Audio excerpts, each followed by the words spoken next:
So hello everyone and I welcome you all to this video.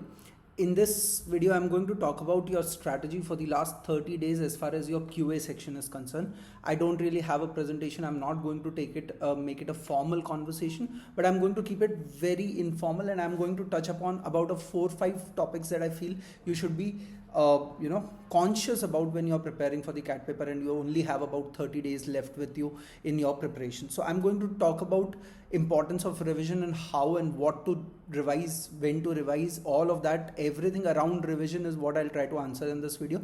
The second thing that I'm going to talk about is how many mocks should you write? Should I write sectional? Should I do previous year's question? What should be my purpose of writing the mocks at this moment? How should I try and improve the score? By how much should I try and improve the score? What is possible? What is not possible? All of that is something that I'm going to talk about in this video. Of course, I'm going to talk about and address the particular concern that should I add the new topics in this last 30 days or not? And if at all I have to add, what do I have to be careful about? What kind of topic should I add? What should I not do? All of that.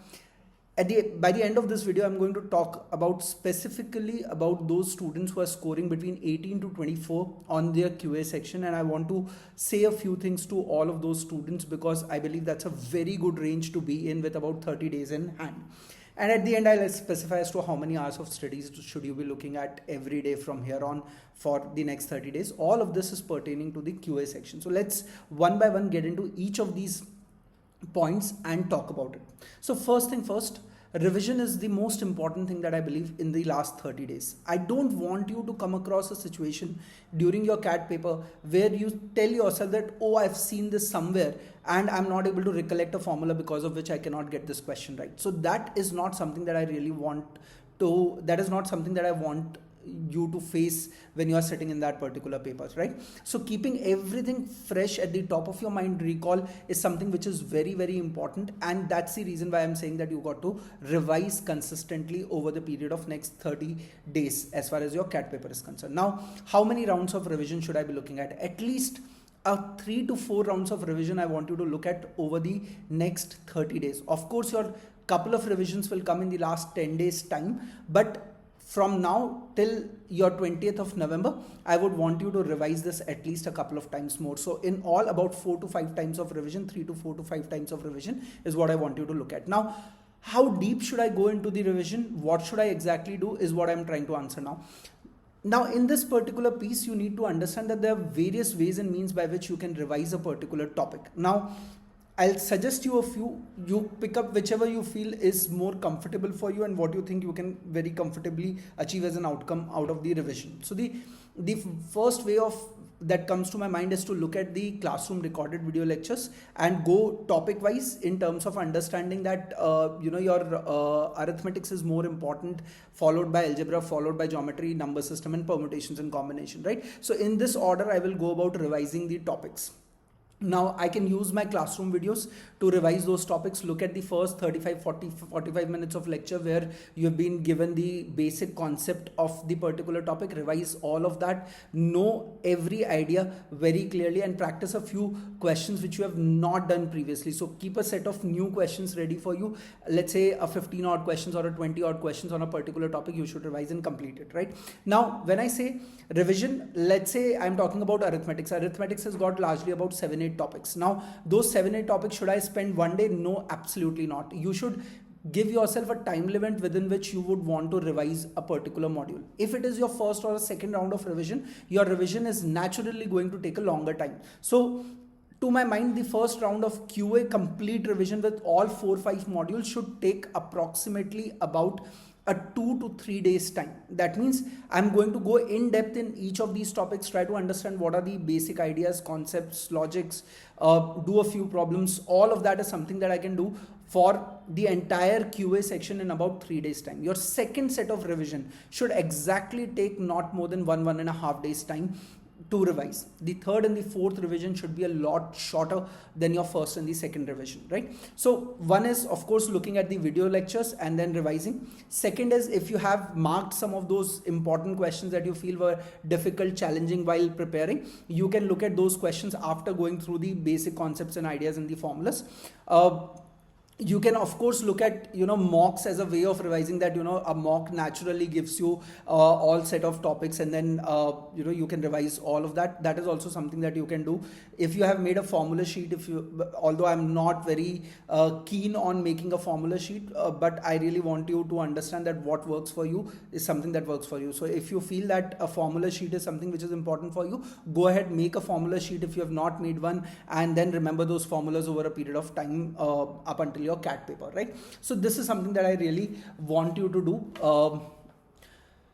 What to focus on, as I said, you got to really focus on important topics like arithmetics, followed by algebra, followed by geometry, number system, and permutations and combination. Go in this order. Don't start your revision from permutations and combination, because that's not going to get you too many questions on the CAT paper, going by the last 10 years of the CAT paper, right? You must look at types of questions. Like for example, if I look at a topic like simple interest, compound interest, then you need to understand what kind of questions they ask you. Like for example, you can get a question where you have a simple interest and compound interest put together. They are making a question. There can be questions where they are looking at compounding, different types of compounding. So you should know how to deal with different types of compounding. You should know how to deal with installment based questions. All of that is something, different types of questions. In your revision, you should focus on these questions and try to do 1, 2, 3 questions that makes you feel comfortable with that particular topic, and that helps you revise the entire piece, right? Now comes the second thing that I want to talk about in this video, which is what should I do with mocks and sectional. Now please understand the purpose of writing the mocks in the first place.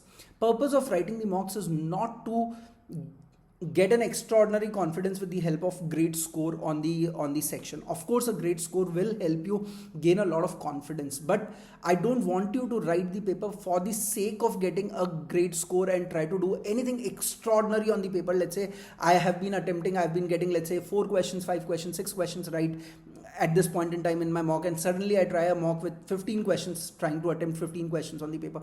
That's not going to work. So don't try and do anything extraordinary on your mocks, is the first thing that I'm going to tell you. Keep it simple, keep it what you are generally doing up until this. The purpose of writing the mock is to fix a process for yourself in the QA section. For example, if I talk about my process, I don't go by an approach of round 1, round 2. I go by question, and I keep a track of the timer. I want to finish all the questions from 1 to 22. That's one way of writing the paper. For some students, what work is round 1 and round 2, and I'm for round 1, round 2, but I don't take that approach, right? So if I'm talking about for round 1, round 2, then you need to set that process for yourself, that I'm going to go by round 1, round 2 approach, because that is what is something that has been working for me, or that makes me more comfortable, confident on the paper. So I'm going to go about doing that. If somebody else has tried some other strategies of writing this paper, fix that strategy now. Don't try to play around with your strategy at this moment. That's going to be counterproductive for you, right? Now, another reason of writing the mock is we are trying to stay in shape. When I say we are trying to stay in shape, we mean to say that we are in a habit of sitting at one place after solid 80 minutes of concentration on VARC and LRDI. I am now getting into the QA section, and I'm in a habit of doing that in the last 30 days of my preparation. That means I've done it, let's say 7, 8 times, 9 times, 10 times in the last 30 days.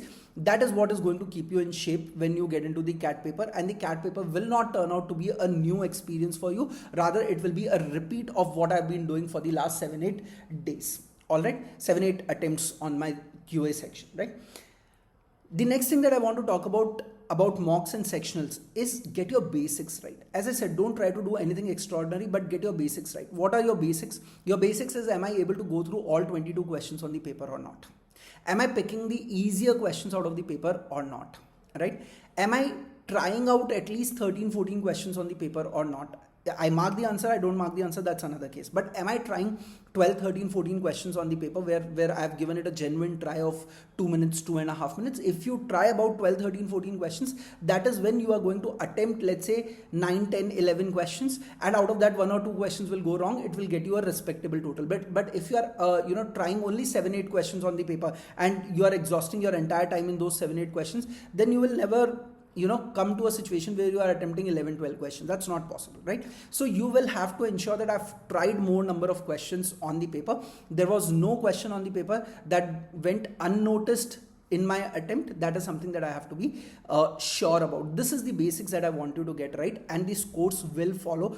Don't worry about that, right? What do I do with the previous year's question paper? You must try those previous year's question paper. I would not suggest you to write every previous year paper as a mock, because those are too many. In last 4-5 years we've seen 3 slots in a day. That makes it about 12, 15, 20 odd papers. I don't want you to write all of these as your papers or exams per se, but I want you to at least look at all the questions which have been there in the last let's say 3 to 4 years of the paper across all these slots. Now some of these papers you can take as a mock, but not all of the papers. Understand one more thing, that you must have written several mocks by now. You must have prepared, you must have watched several videos. You would have come across these kind of questions, because the questions across the board are prepared taking an inspiration from the previous year's paper, right? So you will always feel this thing that, oh, I was able to do well on CAT 2024 paper. Fair enough. Don't try to read too much on this and say that I'm going to get through the paper because I was comfortable on CAT 24 paper, because those ideas have been there in your mind. By virtue of your longer preparation, those ideas have been planted in your mind, and now you are able to get those questions right. Your CAT 25 will be an absolutely new attempt. Now, will those ideas repeat or not? We don't know. But don't try to read too much into your previous year's scores, but go through each of those questions. We have seen pattern of questions getting repeated over a period of time on the CAT paper. There is no denial on that. Okay. So going through the last 5 years of paper will really help you. Now, what should I do with the new topics? Now, understand this thing, that if there is a module that you have not prepared, let's say you have not prepared geometry, then this is, I don't think, a time that you invest your entire energy on geometry and try to gain a great depth on geometry, because that's not going to materialize for you. And even if it does, it will come at a cost of ignoring a few topics, because you have a very limited time. Am I trying to say that you should not create a spread for yourself? No, I'm not trying to say that. I'm just trying to say that don't try to attain great depth over an entire module. Yes, you can take a topic or two and can spend a couple of days time behind that particular topic which you have not been getting right, and get that right. Like for example, I'm not going to go behind entire algebra, but I'm going to go behind logarithm as a topic and try to see that can I gain a bit more expertise on log as a topic, right? So that is what I mean when I say module and a topic. You can gain depth on a topic, but you should not try to gain depth over a particular module, because that's going to compromise on the time that you have at hand, and it will eat into some other important time that you should be spending on other modules as well, right? So don't try to gain a great depth, but at the same time, I want you to ensure that you create a spread for yourself. So what do I mean by this?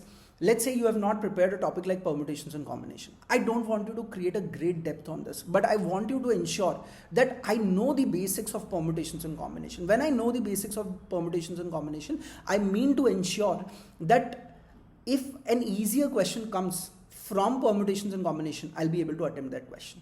That is the whole idea that I want you to focus more on in the next 30 days, rather than gaining a great depth on a particular topic. So if geometry is something that you have not prepared and you don't want to prepare, I will still suggest that you look at a topic like mensuration, because that does not require you to do an entire geometry, but that just requires a bit of an idea of 3D shapes and volumes and areas and all of that, right? If I can get that right, probably I'm getting a question right without even doing an entire geometry, right? So that's something that you can do, and that is how you can plan your take on the newer topics that you have not prepared as of now in your preparation.